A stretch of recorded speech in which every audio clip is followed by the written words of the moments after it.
So the movie review today is a movie I watched for the second time last night called Don Verdean, 2015 movie.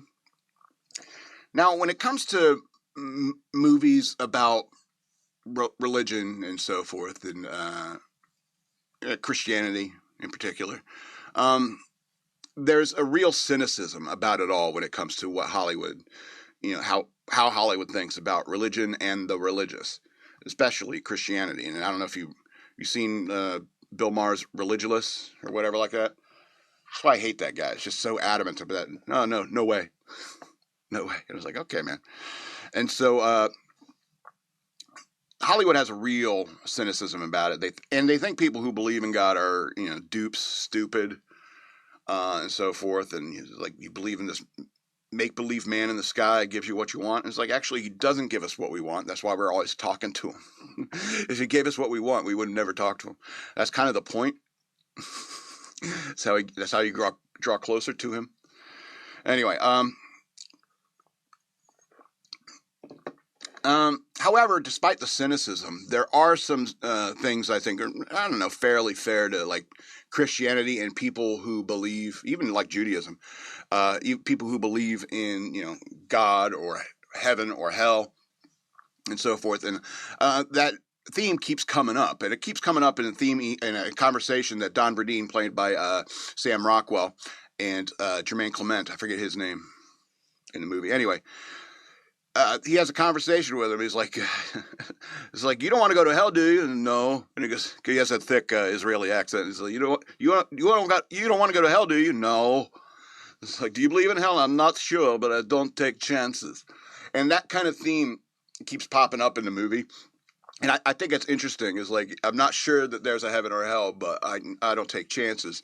And there's even a scene where Don Verdean is like, robbing a grave of a Israeli professional wrestler with gigantism so he can produce a skull of Goliath.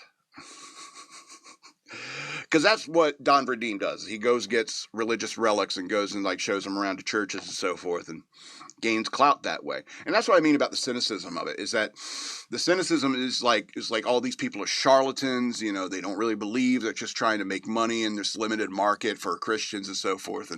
And there are some really rich Christians and so forth, and even Chinese ones, I guess. And so it's kind of like a scam after scam after scam. And like the first thing he does, he gets hired by this guy, Tony Lazarus, who is Danny McBride's character in the movie. And he plays this preacher. He used to be like a troublemaker, and he was in a car accident with a hooker with him, and he died, came back to life on the table, and then became Tony Lazarus and started this church and this ministry. He married the hooker.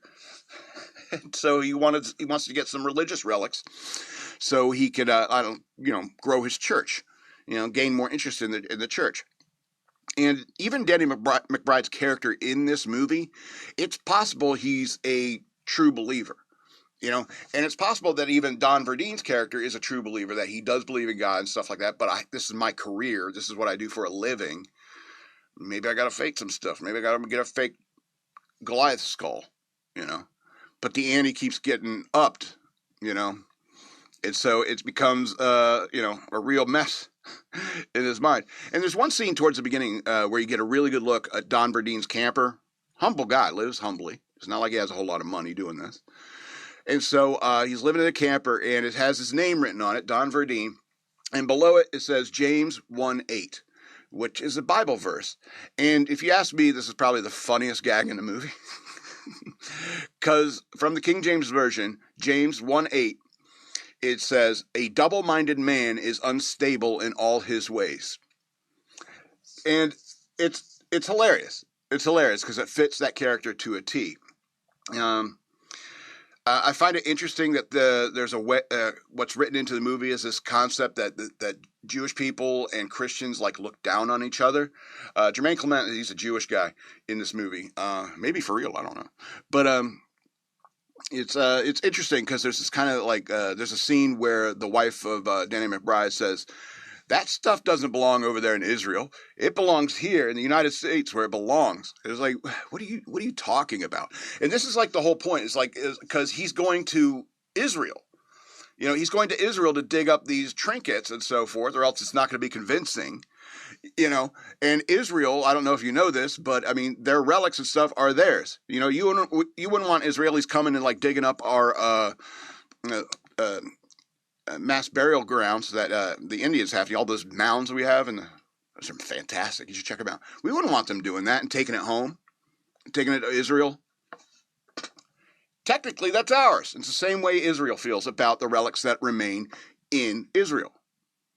And so, you know, there's all sorts of trouble he can get into with the authorities of Israel and so forth, but there's the conversations between these two factions, the Jews and the Christians, and there's kind of like a looking down on each other kind of thing I don't really like, because, I mean, I know there's a bunch of Christians out there that, you know, look down on, like, Catholics and Jews and so forth, but, I mean, you know, we're really all on the same side here.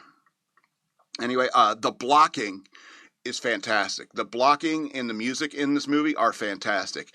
Good work by director Jared Hess, famous for Napoleon Dynamite, and then Nacho Libre.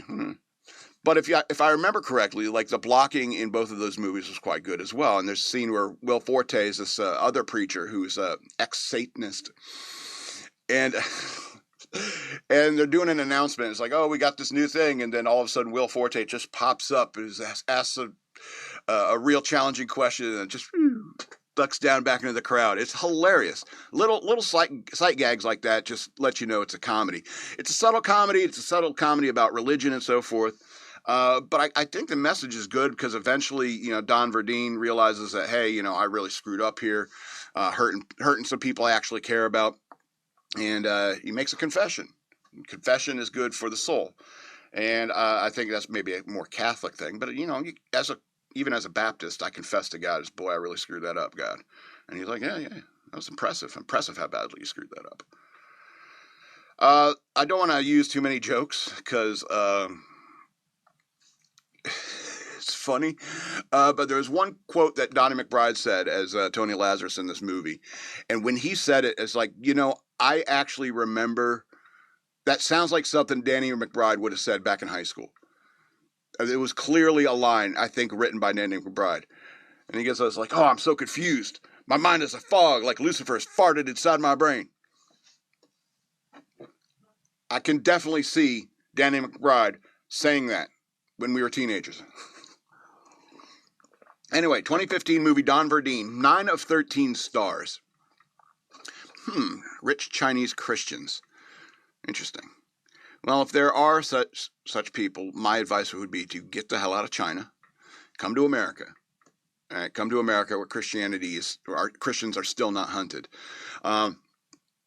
yet. And I'd say that to every other Christian in the world. You need to get to America, because I think this may be the place where we have to hold off Islam again. The madman loves you all, from the big to the small.